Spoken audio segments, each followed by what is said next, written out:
Best Irish music on irishradio.org with Jerry Byrne. I'm Jerry Byrne, it's Irish Radio, and today I'm speaking to a lady who is a singer, a songwriter, and who has been incredibly... She has impressed one of probably the greatest singers ever in the world, who actually went on to coach her on The Voice UK, the one and only Tom Jones. I'm delighted to say hello from Knocknaghee in County Cork, Elly O'Keeffe. Elly, how are you?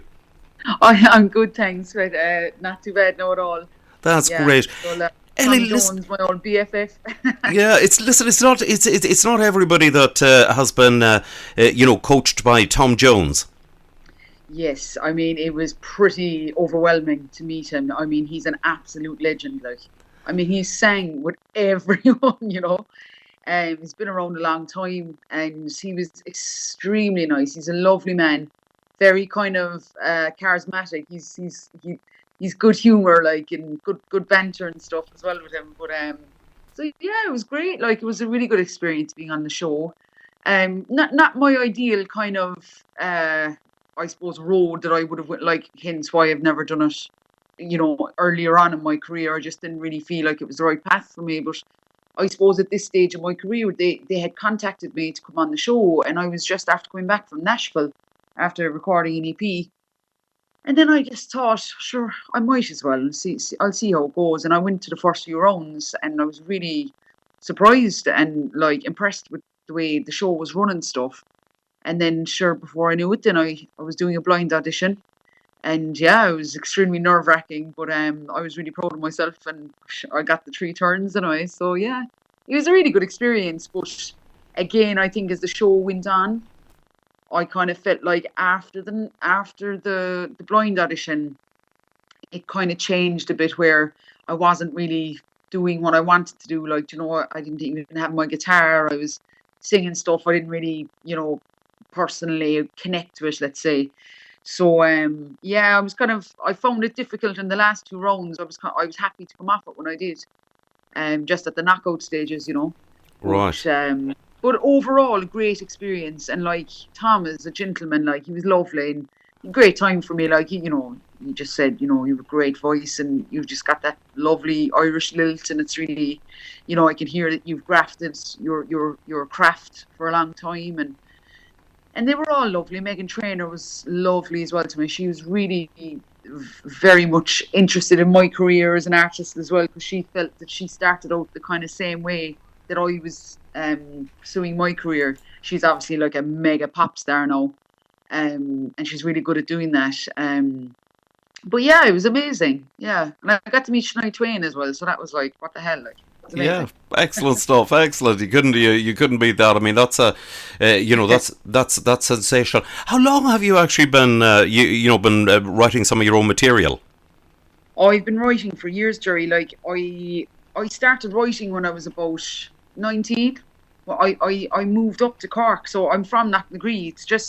It's about 10 minutes outside Mill Street. So, like, it's between Mallow and Killarney, let's say. So I'm very much on the Cork-Kerry border. So when I moved to the city when I was 18, I was turning 19 actually, and I did a year's course in music management and sound. And literally just the whole experience of, like, moving out of home and moving to the big city, I just started writing songs, and it kind of happened very quickly, where I just started, like, being creative. And then I suppose I spent a year doing that course, and then I started working with a producer who was, like, really interested in what I was doing, and all of a sudden then I was recording an album, and it just all kind of rolled really from there. So I was like 21 when my first album came out. So I self-released that. That's like, it's actually, no, I was 22 actually, yeah, because it's 10 years old this year, which is mental. Yeah, so that was the first thing to come out. And, you know, I was on the Cork scene for 7-8 years. And I gigged a lot, and I released that album. And it did actually really well, I would say, independently. But it was hard to, this is before, well, I suppose streaming and Spotify and all that stuff was just kind of coming out around then, you know. and I didn't have much experience, and it was tough. It was, it's a tough industry anyway. But like I was quite young, and even though I like the best of people helping me, and I could only take it so far really without management and a label, So then I met a producer here in London, and I started working with him when I was about 24, 25. And we started co-writing together. And then after maybe a year of working on and off, I just made the move to London. Just said, look, I'm just going to give it a go and, follow my career and try and move closer to the music industry. And that's what brought me here. Right, okay. And you haven't looked back. Now, you're also a music teacher as well. I am indeed, yeah. I got that job 4 years ago, actually. I love it. It's so my title is a music specialist. So I teach in a primary school 3 days a week. And I just basically teach all the year groups for like an hour. And it's brilliant. Like, I mean, I didn't have a lot of experience going into it, but I learned pretty quickly.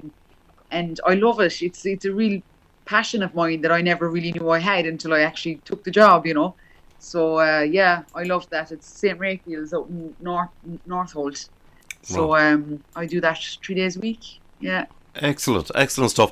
And you also do some live gigs out and about as well. Well, they're very few and far between with the way things are at the moment. But exactly, yeah. I mean, in one sense, Jerry, though, it's been nice. I did, like, because that's why when I took the job, I just said, look, I'm also a musician and an artist, and I want to kind of pursue my career. So I didn't want to take the 5 days a week. So we worked it out anyway between ourselves, and I took the 3 days, and then I was gigging every weekend. And Chris, like at one point, I'd say I could have been doing 4 or 5 gigs a weekend. Like, I was really busy.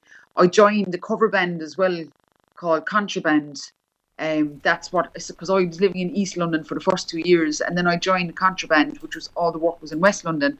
And then naturally, I just ended up moving over to West London because of all the gigs, and I got the teaching job over here. Right. So obviously this year now, I haven't been gigging as much, but I did enjoyed the lockdown phase because I suppose I was just after coming off The Voice. Like, school was busy, like I was really busy with gigs. It was all a bit intense, to be honest. And then like lockdown happened, and I just kind of got stuck into more songwriting and finishing production on songs that I had recorded last year, but just didn't have the time to kind of work on them because there was so much going on with me, So it was a good phase, and I needed the break, to be honest. Yes. And I'd say even like, of course, I do need to perform because it's like a massive part of who I am. But I have enjoyed like the break from it, and I'm definitely not going to be doing it as much. I'd say I'd be looking off. I'd be happy with maybe 2 gigs a month. You know what I mean? As opposed to doing 8 gigs a month. So, but again, sure, everything is so like uncertain at the moment. It's hard to see the way the gigging industry is going to go, Indeed so. With the way things are working out at the moment. But you've recently released a new single last Wednesday called Gold. Yes, yeah. So Gold I actually wrote years ago, about 6-7 years ago, and I had recorded it in Nashville 2 years ago. Came back to London, finished the production on it, and it was literally ready to be released like last March, a year ago. But then I went on The Voice, and because we had to sign contracts, we weren't allowed to release any music as long as we were on The Voice. So that's why it took so long to put it out. So I had this ready to go this year, when I came off the show. But then obviously we went into lockdown. But in the meantime, I signed, there was a management company in the States from Seattle that I had contacted, and they really liked what I was doing. So I signed a management deal with them, and so I was kind of working towards getting songs finished and just building my website and stuff, and kind of sorting out all my online kind of presence and stuff like that. And we decided that we'd put out 4 singles this year, and I said, well, look, this is ready to go. I even have an official video for it and everything. So we chose Gold to come out in August. So and it's about time because I hadn't released any music, and I think it's 3 years ago I put out the last EP.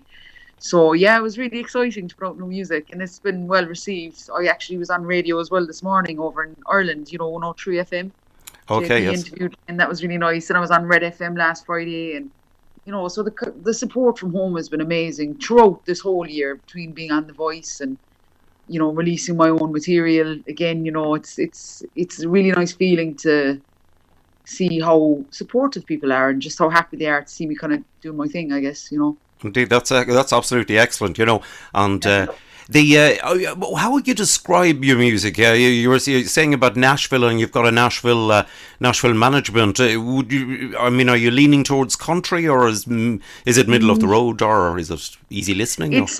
It's a bit of a tricky one, to be honest, because I think as a vocalist, I'm quite soulful and country, but as a writer, I'm kind of folky and rootsy. So there's kind of an element of like rootsy folk country to me, but I don't sound, do you know what I mean? I couldn't say I'm definitely in the country genre, or I couldn't just say, oh, I'm a folk artist, because I'm not, I'm a bit more universal, I think.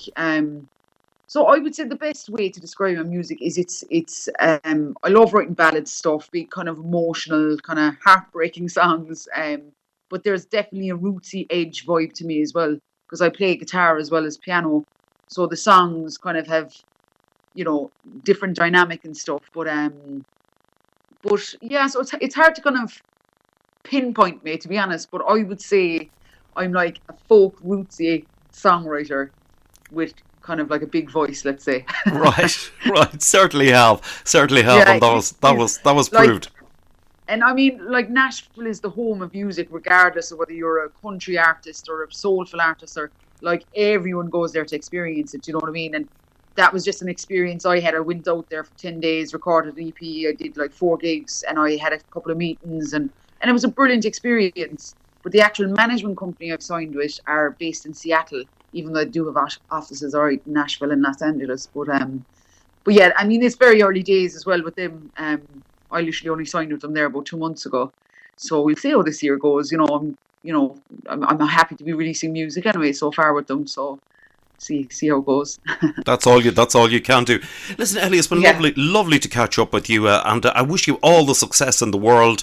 You've certainly. Thank you so much, Jerry. Thanks so much for having me on the show.